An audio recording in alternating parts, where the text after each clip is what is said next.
Caminos del Viento. Voces y silencios de los derechos humanos.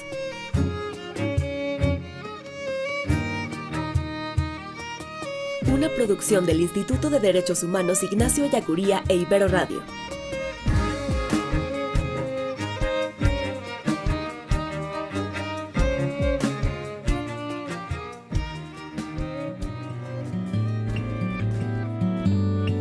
Bienvenidas y bienvenidos a Caminos del Viento. En el episodio de esta semana platicamos con Rafael Gustavo Hernández García Cano, académico del Departamento de Humanidades de la Ibero Puebla y presidente del capítulo Puebla de la Asociación Mexicana de Derecho a la Información, sobre el papel del Instituto Nacional de Transparencia, Acceso a la Información y Protección de Datos Personales y el Instituto Federal de Telecomunicaciones como órganos garantes del derecho a la información, particularmente sobre el caso del Padrón Nacional de Usuarios de Telefonía Móvil, y la función de la Suprema Corte de Justicia de la Nación como máximo protector de la Constitución y de los derechos humanos ante la resolución en materia de derechos de las audiencias. Les invitamos a seguirnos en redes sociales. En Facebook nos encuentran como Instituto de Derechos Humanos Ignacio Ellacuría y Medios Universitarios Ibero Puebla, y en Twitter como @IVIA-IberoPueb y @IberoMediosPueb. Recuerden que también nos pueden sintonizar todos los miércoles a la 1 de la tarde por Radio Choloyan 107.1 de FM. Mi nombre es Cuauhtémoc Cruz Isidoro. Iniciamos. Bienvenidas y bienvenidos a Caminos del Viento. El día de hoy nos acompaña un académico de la Universidad Iberoamericana Puebla, pero sobre todo amigo y compañero de lucha. Presenta al maestro Rafael Hernández García Cano, quien es académico del Departamento de Humanidades de la Ibero Puebla y presidente del capítulo Puebla de la Asociación Mexicana de Derecho a la Información, AMEDI, especialista en Derecho a la Información. ¿Qué tal, Rafa? ¿Cómo estás? ¿Cómo estás, Cuau? Pues con mucho gusto de volver a participar en algo que se parece mucho a la radio contigo. Después de haber tenido un programa por año y medio, que era el proyecto 1967, pues me da mucho gusto estar contigo y estar con los escuchas de esta serie de podcasts. Y pues, Rafa, de nuevo el gusto es compartir de nuevo estos micrófonos y sobre todo compartir estos temas que a los dos nos apasionan, que tienen que ver con el derecho a la información. Y hace un mes aproximadamente en este espacio estuvo con nosotros José Flores de la Red de Defensa de Derechos Digitales, platicándonos sobre el Padrón Nacional de Usuarios de Telefonía Móvil. Y en ese capítulo cerrábamos con la esperanza de que los órganos autónomos o los senadores presentaran unas acciones de inconstitucionalidad. Hace semanas recientes, particularmente la semana pasada, se dio a conocer que el INAI, el Instituto Nacional de Transparencia y Acceso a la Información, y el Instituto Federal de Telecomunicaciones presentaron una acción de inconstitucionalidad y una controversia constitucional, respectivamente, contra este Padrón Nacional de Usuarios. Antes de entrar a la importancia de estos, ¿nos podrías explicar brevemente o contarnos a la audiencia qué diferencia hay entre una acción de inconstitucionalidad, una controversia constitucional y por qué estos órganos la pueden presentar? Sí, con mucho gusto, Pau. Sí, en efecto, el Instituto Nacional de Acceso a la Información y Protección de Datos formalmente presentó la acción de inconstitucionalidad el 13 de mayo y el Instituto Federal de Telecomunicaciones dio a conocer que el Pleno se había pronunciado por presentar la controversia constitucional en un comunicado el comunicado número 42 del pasado 12 de mayo. Bueno, tanto la controversia constitucional como la acción de inconstitucionalidad forman parte de lo que algunos académicos llaman las garantías de la justicia constitucional o bien los controles de constitucionalidad. Ambos elementos están específicamente establecidos en el artículo 105 de nuestra Constitución. En la fracción A encontramos la controversia constitucional y en la fracción 2 encontramos la acción de inconstitucionalidad. Entonces, son asuntos que conoce directamente la Suprema Corte de Justicia de la Nación. Las controversias constitucionales, voy a empezar por aquí, son pues todas aquellas que en un momento dado puedan presentar diferentes órganos, en este caso específicamente el órgano autónomo del IFT, sobre la constitucionalidad de los actos o disposiciones generales del Poder Ejecutivo o del Congreso de la Unión. Este es el caso, ¿no? Es un problema de un acto, se aprobó una modificación a la ley, pues, y es también, la ley, pues, es una disposición general. Entonces, digamos, aquí el asunto básicamente, podríamos sintetizarlo en que se están invadiendo esferas de competencia, en este caso del órgano garante. Eso con relación a la controversia constitucional, ¿no? Si finalmente el Congreso le dice al IFT, oye, tú tienes que hacerte cargo de echar a andar el Padrón Nacional de Usuarios y además lo vas a hacer con cargo al presupuesto que se te dio para este año. Entonces el IFT que dice, yo tengo dinero para hacerlo, pero además estás invadiendo mis facultades, ¿no? Y con relación a la acción de inconstitucionalidad, pues son aquellas que se establecen o que tienen por objeto plantear la muy posible contradicción entre una norma de carácter general, que en este caso viene a ser la Ley Federal de Telecomunicaciones y Radiodifusión, y la propia Constitución. ¿Y quién lo faculta? Bueno, el inciso H de la fracción segunda del artículo 105 constitucional, pues faculta al Instituto Nacional de Acceso a la Información para poder promover una acción de inconstitucionalidad.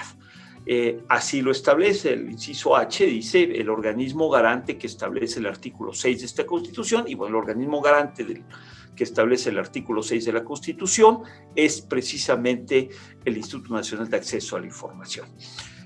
Estas serían las dos grandes diferencias. Uno, digamos, es la controversia porque tiene que ver con invasión de competencias, y la acción de inconstitucionalidad porque tiene que ver con la posible contradicción entre una norma de carácter general, en este caso una ley, pues, y la Constitución General de la República. No sé si con esto quede claro, Juan.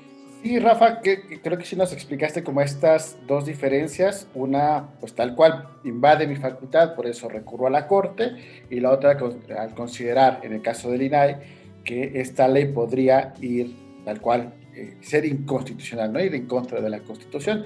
Nos dejas como claros estas dos diferencias sobre estos controles constitucionales. ¿Y qué podríamos esperar de su presentación? ¿En qué derivan estas presentaciones? Finalmente, la Corte tendrá que entrar a trabajar el fondo del asunto y establecer si en efecto en un caso hay invasión de competencias y en el otro caso, pues en efecto hay, digamos, contradicciones con la Constitución, que de hecho, digo, salvo lo que opine la Corte, por supuesto, a mí me parece de manera particular que son muy sólidos los argumentos tanto del IFT como del INAI para que la Corte diga, pues, el Padrón Nacional de Usuarios no va. Perfecto, Rafa. Con referencia a estos controles constitucionales, además de que provienen de estos dos órganos autónomos los cuales en los últimos meses han sido cuestionados desde la Presidencia de la República, amenazando su posible desaparición e integración a la Administración Pública Federal. Preguntarte cuál es la importancia de tener estos dos órganos autónomos en nuestro país. ¿Por qué necesitamos al INAI y al IFT más allá de que puedan presentar estos controles constitucionales? Sí, bueno, antes yo quisiera comentar qué son, pues, los organismos autónomos, pues, en la administración del Estado mexicano, pues. Estos organismos públicos constitucionalmente autónomos, pues, son entes que están dotados de personalidad jurídica y patrimonio propio. Para ponerlo en términos muy coloquiales, digamos, cuando hablamos que tienen personalidad jurídica, quiere decir que tienen registro federal de contribuyentes, por decirlo de alguna manera, y patrimonio propio, tienen sus instalaciones, tienen sus equipos, etcétera, ¿no? Y bueno, se crean inmediata y fundamentalmente en la Constitución, por decreto del Congreso, que bueno, en este caso es el caso de ambos, pues, de los cuales estamos comentando, tanto del INAI como del IFT, y se crean para no depender del Poder Ejecutivo ni de ningún otro poder, ya sea público o, hay que decirlo, fáctico. Y se crean con el objeto de que puedan actuar con independencia, con imparcialidad y objetividad en sus funciones, ciertamente. Ahora bien, la existencia de estos órganos constitucionales autónomos en nuestro sistema jurídico, pues se justifica porque es necesario encomendarles tareas primordiales del Estado. Ojo, son parte del Estado. Y estas tareas primordiales del Estado con el fin de obtener una mayor especialización, eficacia, control, transparencia para poder atender las demandas sociales, sin que, y esto hay que decirlo, sin que con ello se altere o se destruya o venga en detrimento de la tradicional doctrina de la división de poderes. El que sean autónomos e independientes no significa que no formen parte del Estado, pero su característica principal es que su actuación no está sujeta a los depositarios tradicionales del poder público, pero tampoco, repito, a los poderes fácticos. Y aquí vale la pena hacer un poquito de historia, Cuau. Hemos sido testigos de la aparición gradual de estos órganos entre 1992 y 2014. Hay que recordar la creación de la Comisión Nacional de Derechos Humanos el 28 de enero del 92, el Banco de México el 20 de agosto del 93, el Instituto Nacional de Estadística y Geografía el 7 de abril de 2006, el Instituto Nacional de Evaluación Educativa el 26 de febrero del 2013, el Instituto Federal de Telecomunicaciones el 11 de junio de 2013, la Comisión Federal de Competencia Económica también del 11 de junio de 2013, el Instituto Nacional de Acceso a la Información y Protección de Datos, el INAI, el 7 de febrero de 2014, el Consejo Nacional de Evaluación de la Política de Desarrollo Social, el 10 de febrero de 2014, la Fiscalía General de la República, el 10 de febrero de 2014 también, y el Instituto Nacional Electoral, antes IFE, el 10 de febrero de 2014. Ahora bien, esta aparición de los órganos fue dándose gradualmente, pues, y en varios casos acompañada de leyes que también fueron gradualmente reformadas. Y estos cambios graduales pues fueron enmarcando las atribuciones de estos órganos hasta llegar en algunos casos a consignarlos constitucionalmente. Por supuesto, el desarrollo de estos órganos ha estado marcado por la complejidad de las tareas que tuvieron que asumir. Algunos, por ejemplo, tienen la característica de haber adquirido su autonomía constitucional en una especie, en una suerte, digamos, de tránsito. Pasaron de ser órganos desconcentrados o descentralizados a adquirir el carácter autónomo, ¿no? Debido a dos razones fundamentales, ¿no? La primera, y que es muy importante, es el hecho de que sus responsabilidades se enmarcan en una lógica de complejidad técnica, caso del IFT, por ejemplo, ¿no? Que sin duda pues, exige una operación de carácter especializado y de toma de decisiones con un conocimiento experto.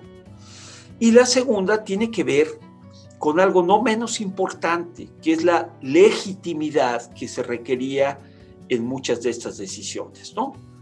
Que tenían que tomarse al margen de presiones políticas, tanto del gobierno en turno, como de partidos políticos, como de actores sociales, con muy claros intereses en las distintas materias que han sido responsabilidad de estos órganos.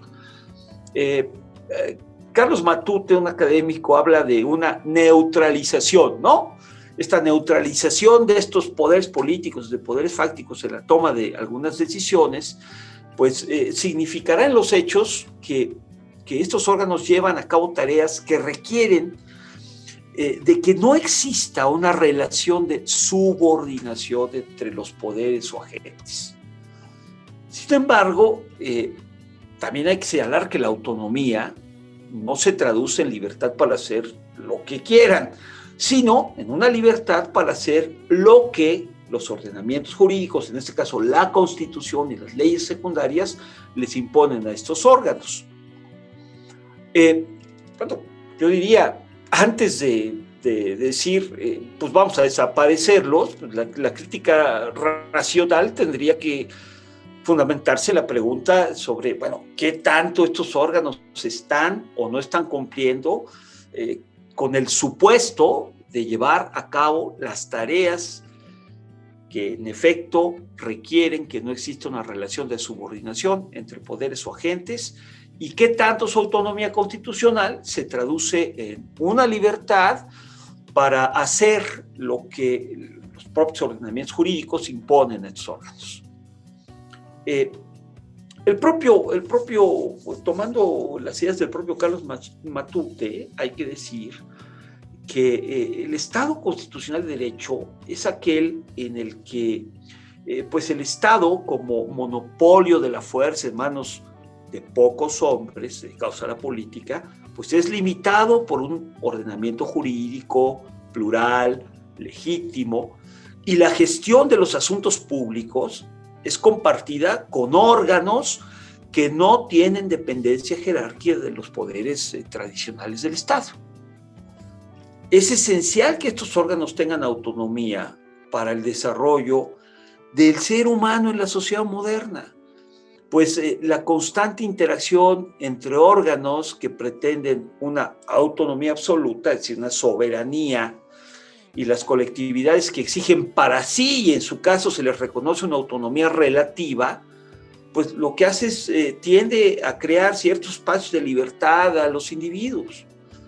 Es pues en esta lógica que se inscribe la creación de los órganos autónomos constitucionales, que pues establece límites a la autoridad del poder del Estado nacional, y también pues, es gestora de valores y principios del orden normativo en el régimen jurídico interior, ¿no? Un filósofo y teórico pues jurídico, que es John Rawls, considera que toda persona tiene una autonomía racional que proviene del hecho de que pues, los individuos somos libres y nos concebimos a nosotros mismos como poseedores de cierta capacidad moral para poder concebir el bien y el mal, y pues esta autonomía, hay que decirlo, padeció mucho durante la segunda mitad del siglo pasado por el crecimiento del poder de los gobiernos nacionales, en detrimento de la independencia, pues hay que decirlo, de jueces y legisladores, y por supuesto la exclusión de la sociedad civil organizada, la determinación pues de los alcances del interés público en una comunidad política.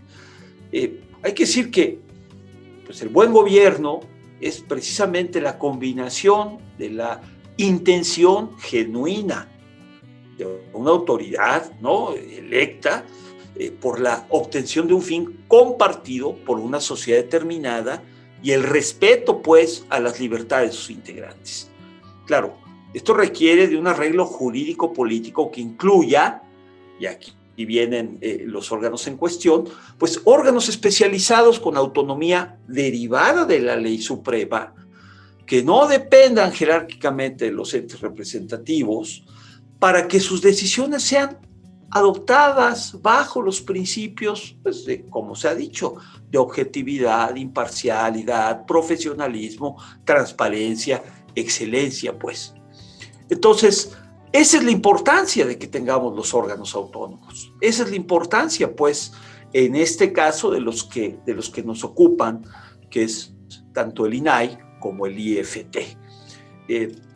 Perdón que me extendí un poco, pero me parece importante haberlo establecido. Ya nos diste este recorrido de la justificación teórica de por qué necesitamos estos órganos autónomos, de dónde vienen y la importancia. Y también su creación responde también a una lucha de hace tiempo de organizaciones de la sociedad civil y la academia. ¿Qué nos podrías contar particularmente del INAI y del IFT? ¿Por qué tendríamos que defender a estos órganos autónomos en este contexto? Pues, aquí hay que echar mano de nuestra historia, ¿no? Y específicamente pues, del derecho que nos atañe, que es el derecho a la información, que como lo establece el artículo 19 de la Declaración Universal de los Derechos Humanos, la cual México está, pues la firma también es un estado firmante, establece que el derecho a la información comprende el derecho tanto de recibir, de investigar y también de difundir información, ¿no? De toda persona. Yo creo que ahí está la clave. Entonces, echando mano en nuestra historia, pues, tenemos que remontarnos a la Constitución vigente, que finalmente se proclama el 5 de febrero de 1917 y cuyo artículo 6 establece, pues, esta libertad de expresión, y su artículo 7 va a establecer en ese momento la libertad de imprenta, la libertad de prensa, porque era el gran medio de comunicación del momento. Bueno, pues de ahí tuvieron que pasar finalmente 60 años para que en 1977 se le agregara un párrafo al artículo 6 diciendo el derecho a la información será garantizado por el Estado. Pero nunca nos dijeron cómo se iba a garantizar ese derecho. Tuvieron que pasar otros muchos años, 30 años en específico, pues, para que en la Constitución se estableciera cómo se iba el Estado a garantizar ese derecho, añadiéndole 7 fracciones al artículo 6 de la Constitución. Pero antes de eso, hay que decir que hubo muchos cambios, que el derecho a la información en México ha tenido una construcción jurídica, pues, como con muchos altibajos, no exenta de contradicciones, y que quizá el problema es que se ve el derecho, pues hay que ver el derecho a la información en todo su conjunto, ¿no? El investigar, recibir y difundir. Se hicieron muchísimos intentos. Desde 1977 se han estado haciendo intentos por garantizar esos derechos que sean tanto derechos subjetivos como derechos sociales, pues, que sean las dos cosas. Parece ser que los cambios empezaron con lo que algunos llaman la transición democrática con el régimen de Fox, en donde pues finalmente Fox echa mano de sus secretarios de Estado y de grupos de la sociedad civil que desde hace mucho tiempo, repito, hemos estado trabajando esto, y en el año 2002, con relación al acceso a la información que obra en manos de los poderes públicos, en el año 2002, pues finalmente lo que vamos a tener es que se crea pues una ley, que es la Ley Federal de Transparencia y Acceso a la Información, y con ella se va a crear pues el Instituto Federal de Acceso a la Información Pública, que, ojo, va a ser un órgano descentralizado de la federación, de la administración pública federal, que va a tener cierta autonomía operativa, presupuestaria, de decisión, pero no es todavía un órgano autónomo, ¿no? Ciertamente, esto se da desde 2002, repito, y a esto hay que pegarle la reforma constitucional del 20 de julio de 2007, donde se va a ampliar el derecho a la información, que será garantizado por el Estado, a la que ya habíamos dicho, se le agregan al artículo 6 7 fracciones, y que finalmente va a ser el 7 de febrero de 2014, cuando este órgano, que era solo un órgano descentralizado de la Administración Pública Federal, va a pasar a ser un órgano nacional, pues, con atribuciones nacionales, con facultad de atracción, etcétera, pues, en esta reforma sobre transparencia y acceso a la información que se dio el 7 de febrero de 2014. Ese fue, pues, el asunto, donde finalmente los ciudadanos tuviéramos la posibilidad de solicitar información, la información que obra en manos de los poderes públicos, ya no solo federales, sino también de las diferentes entidades que componen, pues, la federación, los estados, ¿no? Eso con relación a lo que es el derecho de acceso a la información que obra en manos de los poderes públicos. Pero, digamos, con relación a la posibilidad, que ese es el otro aspecto, ¿no? Este derecho a difundir información, pues, de 1917 hasta 2013, no había ninguna prescripción en nuestra norma fundamental, en nuestra Constitución, sobre medios electrónicos. Todo lo referente a la radiodifusión, y aquí quiero decir radio y televisión abiertas, se constreñía a una ley de 1960 y a un reglamento de 1973 que modificó de una manera muy poco afortunada Fox el 10 de octubre del 2002, y con relación a las telecomunicaciones, en una ley de 1995. Es decir, algo tan importante ya en nuestra era como la radiodifusión y las telecomunicaciones, ni siquiera estaba mencionado en nuestra Constitución. Fue hasta la reforma del 11 de junio de 2013 en que aparece el Instituto Federal de Telecomunicaciones. Hay que decir que antes todo lo relativo, pues, tanto a la radiodifusión como a las telecomunicaciones, era manejado por un organismo desconcentrado de la Secretaría de Comunicaciones y Transportes. ¿Y qué significa que fuera un organismo desconcentrado, que era la Comisión Federal de Telecomunicaciones? ¿Qué significa que fuera un organismo desconcentrado? Bueno, pues significa que la COFETEL, como se le conocía, pues era una institución que de entrada pertenecía a la Secretaría de Estado, ¿no? Y bueno, el secretario de Estado, en este caso de Comunicaciones y Transportes, sabemos que es parte del equipo del presidente de la República, ¿no? Entonces, solo existía para atender eso, pero en la práctica dependía de Comunicaciones y Transportes, en la práctica dependía del presidente de la República.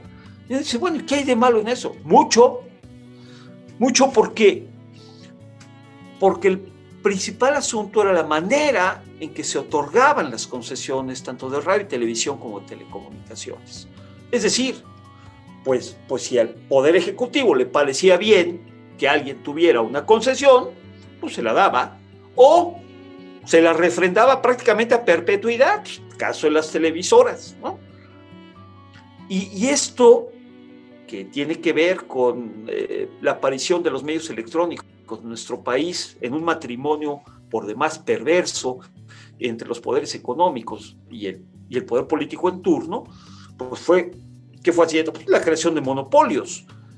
y fue haciendo que la sociedad en general pues no tuviéramos acceso, por decirlo de alguna manera, al gran micrófono que implican los medios electrónicos. Porque finalmente pues el presidente era el señor y dador de vida, te entrego la concesión. ¿Y esto qué hacía? Pues en este matrimonio perverso, pues bueno, te entrego la concesión, y a mí que me habían entregado la concesión, yo que digo, bueno, pues yo no me meto en complicaciones, como el gobierno me dio a mí la concesión, pues yo no digo nada contra el gobierno. Una época en que hubo temas prohibidos, wow, temas prohibidos en los medios, no podías hablar ni del gobierno ni de la religión. Entonces, bueno, pues yo no me meto, y claro, en contraparte, el gobierno en turno dice, bueno, pues tú no te metas, yo no te di la concesión para que me pegues, entonces, pues como tú te portas bien y no me pegas, pues yo te dejo hacer lo que se te pegue la gana, por ejemplo, en términos de publicidad, y que les atiborres de publicidad a los televidentes y a los radioescuchas, lo que tú quieras, haz lo que tú quieras. Finalmente eso fue incluso la modificación al reglamento de Fox en 2002, que conocemos como el decretazo. Claro, con la reforma constitucional de 2013, donde se reforma el artículo 28, que crea el Instituto Federal de Telecomunicaciones, también se reforma el 27, y se dice que las concesiones de bienes propiedad de la nación, como es el caso del espacio aéreo mexicano, pues no podrán darse para su explotación a particulares, salvo por una concesión del Ejecutivo Federal, pero dice claramente la Constitución en el 27, salvo en el caso de radiodifusión y telecomunicaciones, cuyas concesiones las dará el IFT.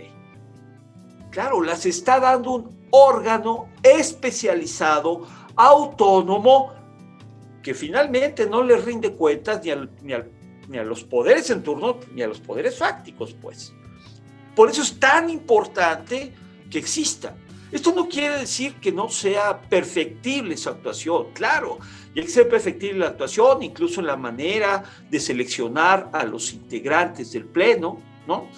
Pero es importante su existencia, muy, muy importante, porque tanto la existencia del IFT como la existencia del INAI, pues de alguna manera son elementos que hacen operar el derecho a la información que tenemos todas las personas en México.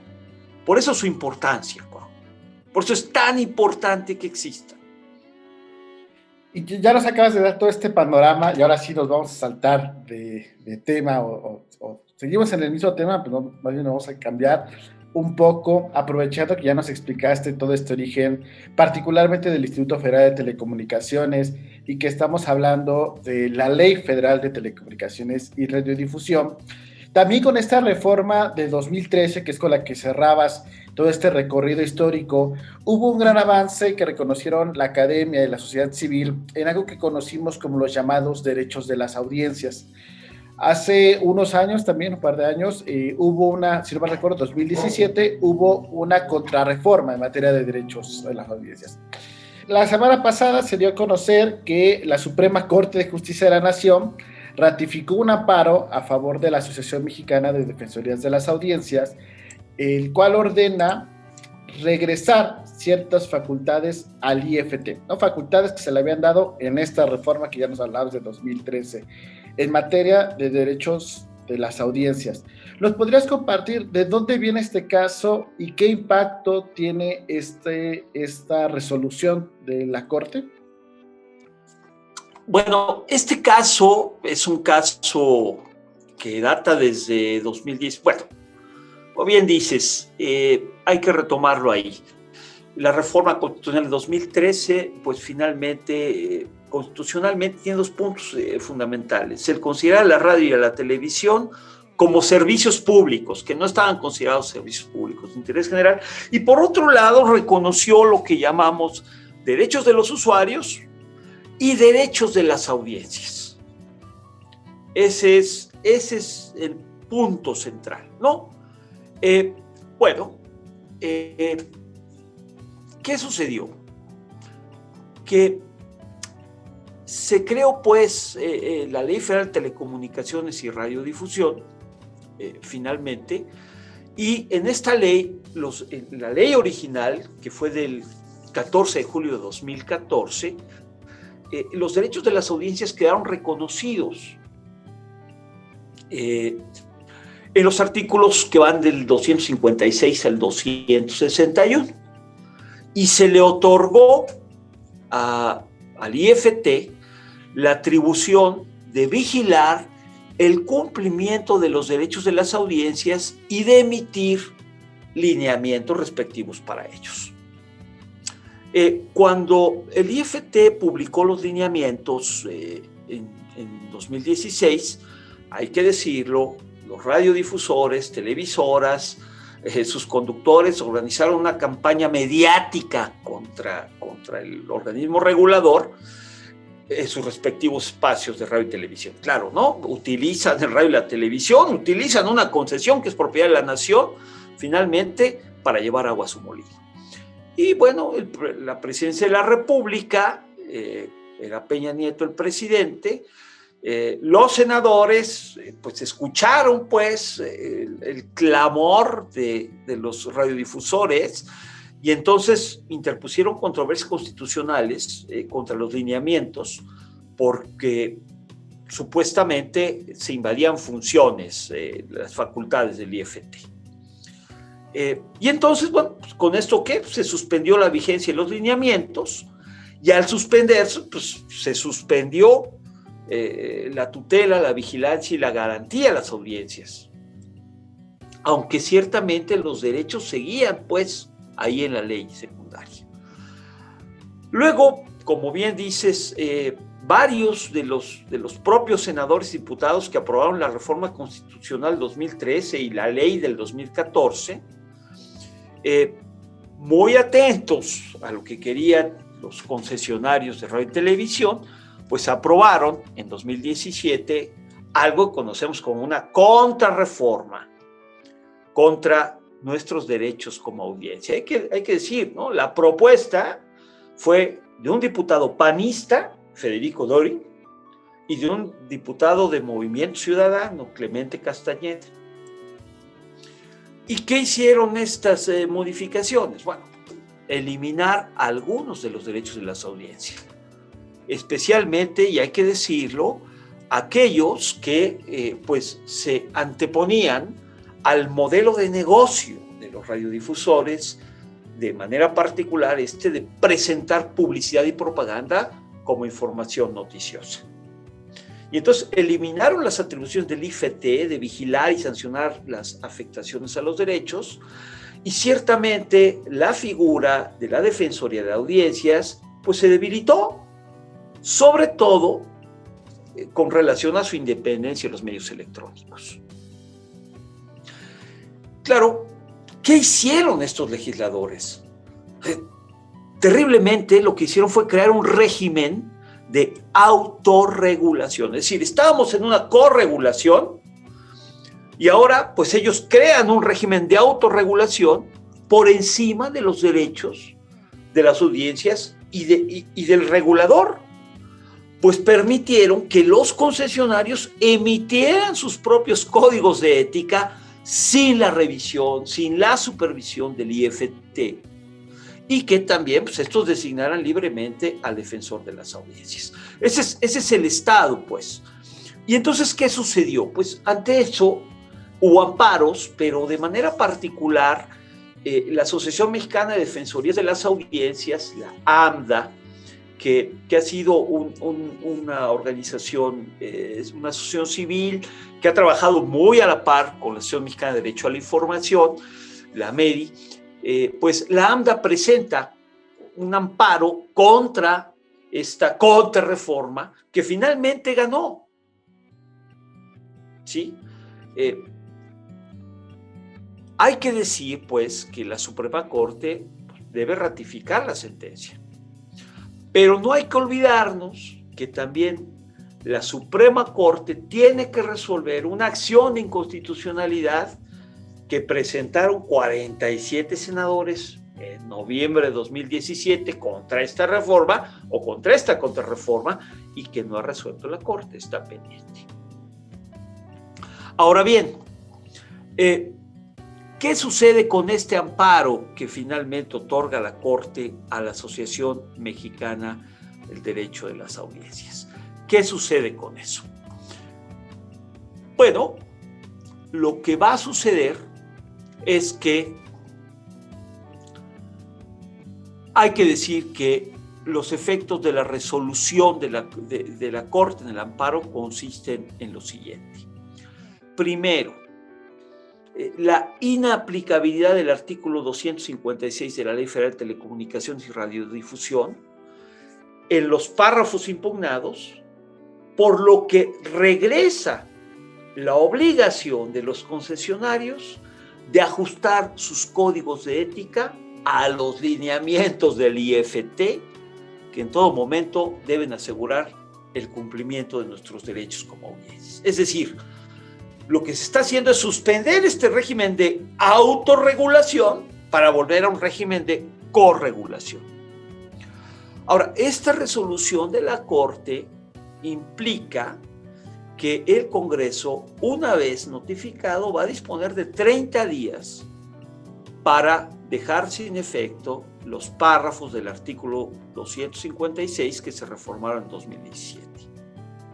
Claro, para dar cumplimiento a la sentencia, el IFT va a tener que fijar una fecha de inicio de vigencia de los lineamientos generales sobre la defensa de las audiencias que expidió en ese 21 de diciembre de 2016, o en su caso, emitir nuevos lineamientos. En otras palabras, lo que se le devuelve al IFT es su facultad para emitir disposiciones en defensa de las audiencias, cuyo derecho, ya lo decíamos al principio de esta parte, pues está establecido en la propia Constitución.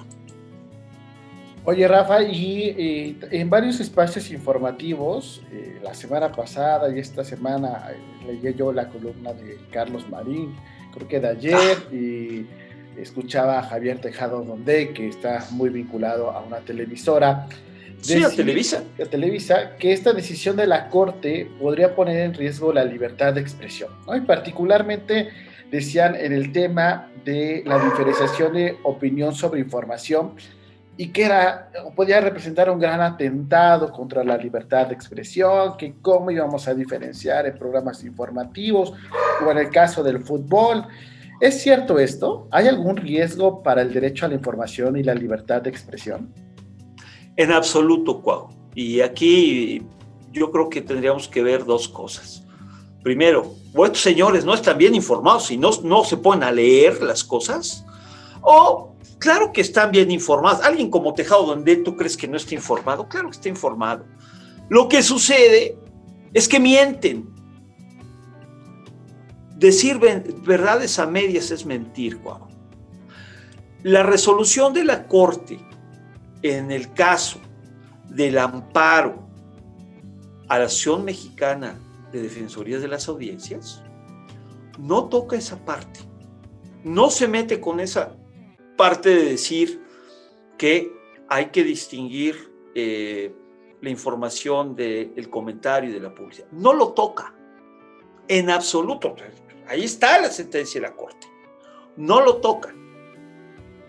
Lo único que hace es decir, los concesionarios van a seguir emitiendo sus códigos de ética, pero bajo los lineamientos del IFT. Eso no afecta el derecho a la información. Eso más bien está protegiendo el derecho de las audiencias. Y hay que reconocerlo. Es sacrosanto el derecho a la libertad de expresión. Pero en un régimen liberal, en un régimen de Estado de Derecho, ningún derecho fundamental es absoluto.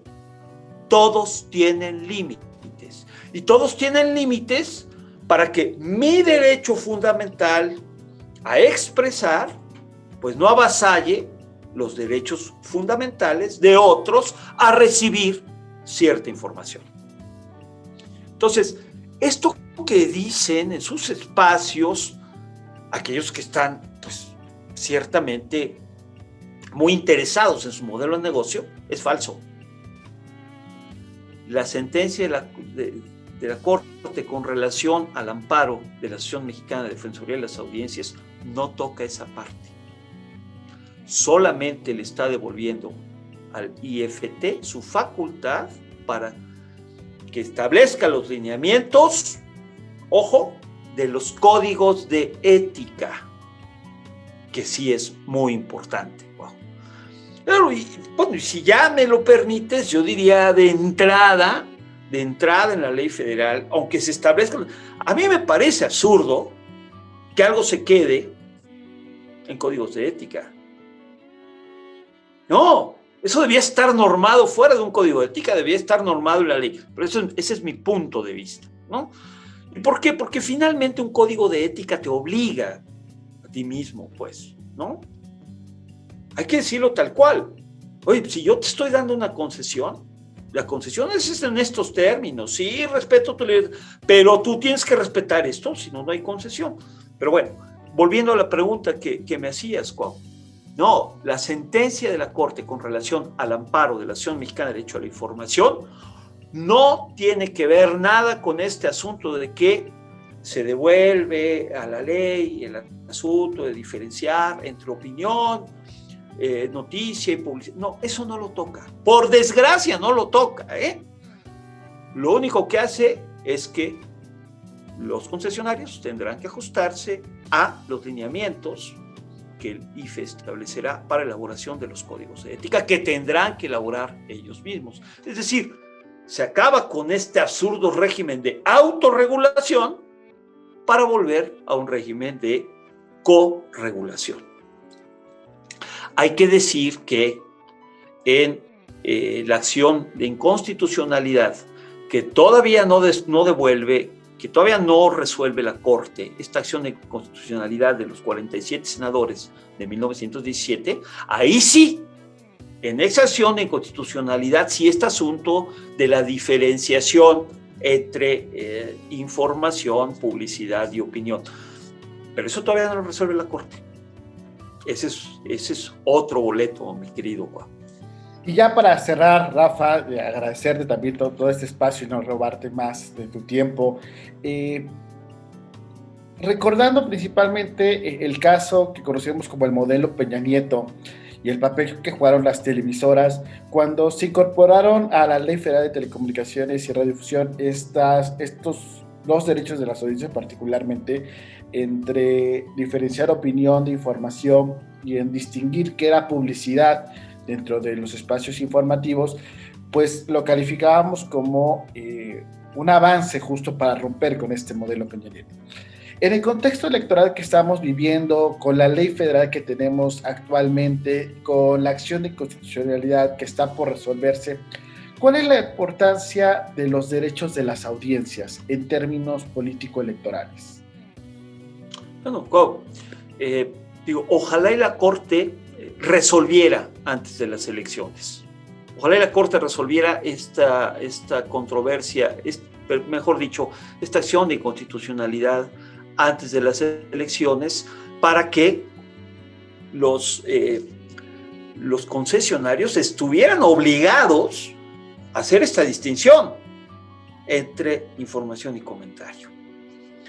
Ahorita no lo está. Ahorita estamos pues, todavía en vigencia de esta contrarreforma que no ha resuelto la Corte, porque repito, el amparo a la AMDA eso no lo toca.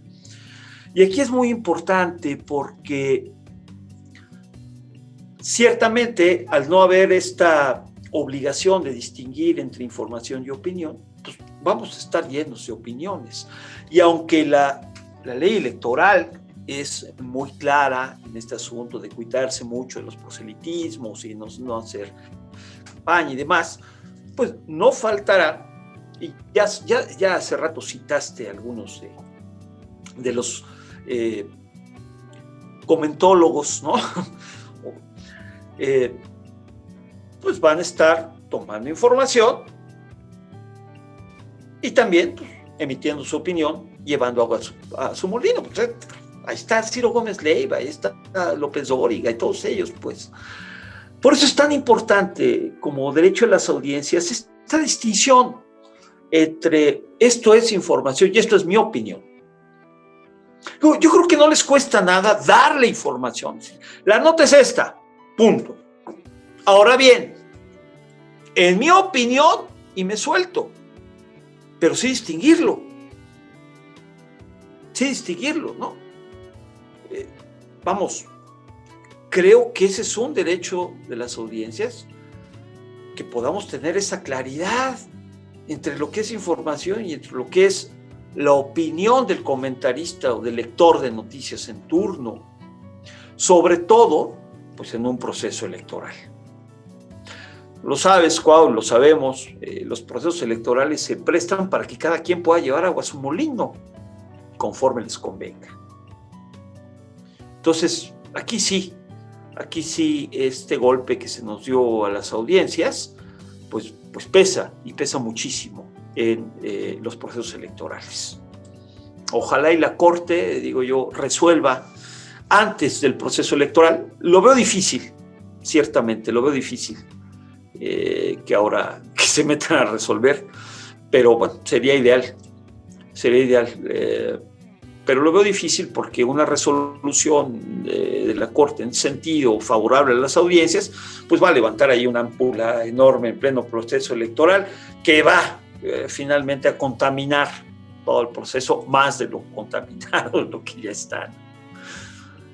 Pues muchísimas gracias, Rafa, por estas explicaciones que nos has dado, por este recorrido histórico, por poner estos puntos sobre la I, de por qué es importante defender al INAI, al IFT y estos, pues también el papel que tiene la Corte, ¿no? Que ahora ha estado como muy también en el ojo del huracán con estas posibles reformas que se le han hecho. Y pues nos has iluminado en materia de derecho a la información. Acabamos de aterrizar ya esta diferenciación entre acción de inconstitucionalidad y la controversia constitucional. Y pues nada, Rafa, muchísimas gracias por este tiempo. No, al contrario, Cuau, pues muchas gracias por esta invitación. Encantado de compartir el micrófono contigo, pues me hace acordarme de algunos ayeres, lo cual agradezco mucho, por siempre es muy refrescante, muy gratificante, Cuau. Y pues las veces que sea necesario y que tengas a bien invitarme, pues yo encantado de colaborar contigo y con este espacio, Cuau. Pues gracias, Rafa. Ya te invitaremos para seguir analizando el tema del derecho a la información.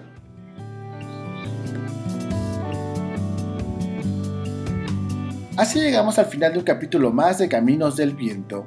Les invitamos a seguirnos en redes sociales. En Facebook nos encuentra como Instituto de Derechos Humanos Ignacio Ellacuría y Medios Universitarios Ibero Puebla, y en Twitter como @ibie_iberopue y @iberomediospue.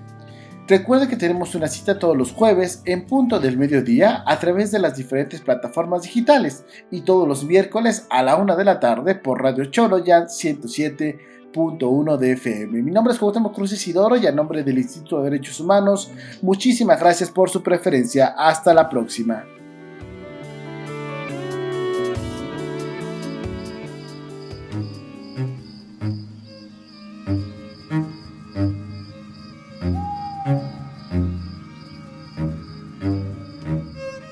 Caminos del Viento.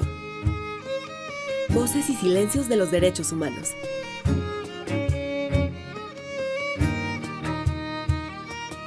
Una producción del Instituto de Derechos Humanos Ignacio Ellacuría e Ibero Radio. Escucha nuestro siguiente podcast de Caminos del Viento.